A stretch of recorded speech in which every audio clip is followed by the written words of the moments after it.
ডাকসু আর জাকসুর পর এবার অনুষ্ঠিত হতে যাচ্ছে রাজশাহী ও চট্টগ্রাম বিশ্ববিদ্যালয়ের ছাত্র সংসদ নির্বাচন। ঢাকা বিশ্ববিদ্যালয় ছাড়া বাকি তিনটি বিশ্ববিদ্যালয়ে প্রায় ৩ দশক পর ভোটাধিকার ফিরে পাচ্ছেন শিক্ষার্থীরা।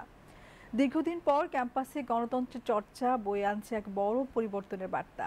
ফ্যাসিবাদের পতনের পর দেশের গণতান্ত্রিক উত্তরণের পথে নেতৃত্ব বিকাশের এমন নির্বাচনকে দেখা হচ্ছে সময়োচিত পদক্ষেপ হিসেবে। বিস্তারিত আলাউদ্দিন মজুমদারের প্রতিবেদনে।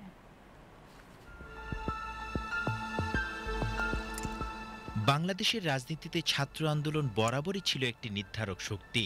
ভাষা আন্দোলন থেকে শুরু করে মুক্তিযুদ্ধ, স্বৈরাচার বিরোধী আন্দোলন থেকে গণতন্ত্র প্রতিষ্ঠার প্রতিটি সংগ্রামে ছাত্র সমাজই ছিল সামনের সারিতে।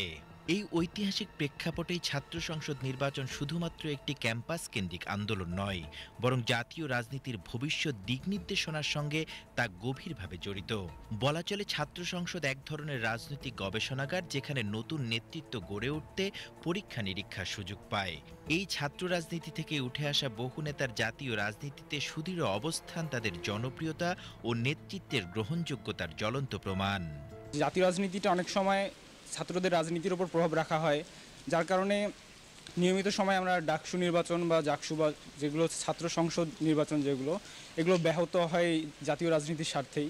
আমরা যেটা দেখেছি, আমাদের প্রজন্ম যেটা দেখেছে, যে গত যে ফ্যাসিস্ট যেই সময়টা ছিল, এই সময়টাতে আসলে আমাদের নেতৃত্বের জায়গাটা অনেকটা ব্যাহত হয়েছে। তো ছাত্র সংসদ নির্বাচন যদি আমরা ঠিক সময় করে পাই, তাহলে আমার মনে হয় আমাদের যে নেতৃত্ব শূন্যতা যে জায়গাটা, সেটা পূরণ হবে খুব দ্রুত। গণতন্ত্রের জায়গাটা দ্রুত আবার চালু হবে। ঢাকা ও জাহাঙ্গীরনগর বিশ্ববিদ্যালয় ছাত্র সংসদ নির্বাচন শেষ। এবার আলোচনায় রাজশাহী ও চট্টগ্রাম বিশ্ববিদ্যালয়। শিক্ষার্থীরা বলছেন, দীর্ঘদিন নির্বাচন না হওয়ায় নেতৃত্ব বিকাশে তৈরি হয়েছে স্থবিরতা। ডাকসু নির্বাচন 2019 সালে হয়েছিল, তারপরে কিন্তু আর হয়নি। আমরা কিন্তু 2022-23 সেশনে আমরা ঢাকা বিশ্ববিদ্যালয়ে পা রাখি, তারপরে কিন্তু আমরা নির্বাচনে অংশ নেওয়ার মতো পরিবেশ বা নাম শব্দটি শুনিনি। ডাকসু ভবন কিন্তু ওখানে রয়ে গেছে, চালু করা অনুসারে রয়ে গেছে। বাট এখানে এতদিন যাবত মনে পরিত্যক্ত ছিল, বা আগে দখলদার যারা ছিল তারাই মনে হয় এটা ভোগ করেছে। বাট এখন নতুন বাংলাদেশ বিনির্মাণ হয়েছে, তাদের হাত ধরে এবং তাদের পদচারণায় নতুন আমাদের ঢাকা বিশ্ববিদ্যালয় উদ্যোগ নিয়ে আমাদের ডাকসু নির্বাচন করেছি। তার দ্বারা আমরা নতুন প্রতিনিধি পেয়েছি এবং আমরা আশা করব তার দ্বারা আমরা সামনের দিকে আগানোর পথপন্থা হিসেবে আমরা আমাদের সমস্যাগুলো শুনবে এবং সেই সমস্যাগুলো শুনে তা আমাদের সমাধান করার চেষ্টা করবে। স্বাধীনতার পর 54 বছরে ডাকসু নির্বাচন হয়েছে মাত্র 7 বার। রাকসুতে সর্বশেষ নির্বাচন হয়েছিল 36 বছর আগে, চাকসুতে 35 বছর আগে আর জাকসুতে 33 বছর আগে। অথচ নিয়মিত এই নির্বাচন শিক্ষার্থীদের অধিকার আদায় ও নেতৃত্ব তৈরিতে একটি গুরুত্বপূর্ণ মাধ্যম ছিল। বর্তমান যে প্রচলিত রাজনীতির ধারায় যারা রাজনীতি করছেন, যে নেতৃত্বগুলা, এরা কিন্তু আন্তর্জাতিক পরিমণ্ডলের যে রাজনীতির সাথে খাপ খেয়ে নিতে পারছে না, বা এই জেনজি জেনারেশনটাকে বুঝছে না। গণতান্ত্রিক বাংলাদেশের যে প্রত্যাশা বা আকাঙ্ক্ষা, সেটা পূরণ করার জন্য ছাত্র সংসদ নির্বাচন অবশ্যই জরুরি। বিশেষজ্ঞদের মতে নানা অজুহাতে এসব বিশ্ববিদ্যালয়ে ছাত্র সংসদ নির্বাচন বন্ধ রাখা হয়েছে। এর ফলে বিশ্ববিদ্যালয়গুলোতে গণতান্ত্রিক চর্চা ভেঙে পড়েছে, নেতৃত্ব তৈরির সুযোগ হারিয়েছে শিক্ষার্থীরা।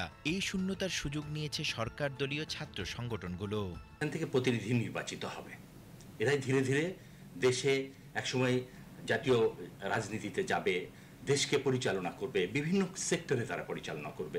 শুধু যে রাজনীতির ক্ষেত্রেই করবে তা না, বিভিন্ন সেক্টরে তারা দেশের দায়িত্ব নেবে, দেশ পরিচালনার দায়িত্ব নেবে। বিভিন্ন ডাকসু, জাকসু, রাকসু, এই ইলেকশনগুলো আসলে খুবই গুরুত্বপূর্ণ নেতৃত্ব তৈরি হওয়ার জন্য। আমার মনে হয় যে কক্ষিগত করে রাখা হয় যাতে নেতৃত্ব তৈরি না হয়, সেইটা একটা বুর্জোয়া শ্রেণী সেই কাজটা করে, যেটা থেকে আমাদের বেরিয়ে আসতে হবে। এবং এইটা যে আমাদের একটা সুযোগ এনে দিয়েছে, আমার মনে হয় যে এখন নতুন করে ভাবার সময় হয়েছে এবং সেটারই সুবাতাস কিন্তু আমরা দেখতে পাচ্ছি। দীর্ঘদিন বিরতির পর আবারও চালু হওয়া ছাত্র সংসদ নির্বাচনগুলো নিঃসন্দেহে একটি শুভ সূচনা। তবে এসব নির্বাচন যদি নিয়মিত না হয় এবং এর মাধ্যমে শিক্ষার্থীদের প্রকৃত নেতৃত্ব গড়ে না ওঠে, তাহলে তা শুধুই মাত্র আনুষ্ঠানিকতায় সীমাবদ্ধ থাকবে। গণতন্ত্রের পথে ফিরে যাওয়া এই যাত্রা যেন আবার থেমে না যায়, এটাই এখন শিক্ষার্থী ও সচেতন মানুষের প্রধান প্রত্যাশা। Alauddin Majumdar, BTV news, Dhaka.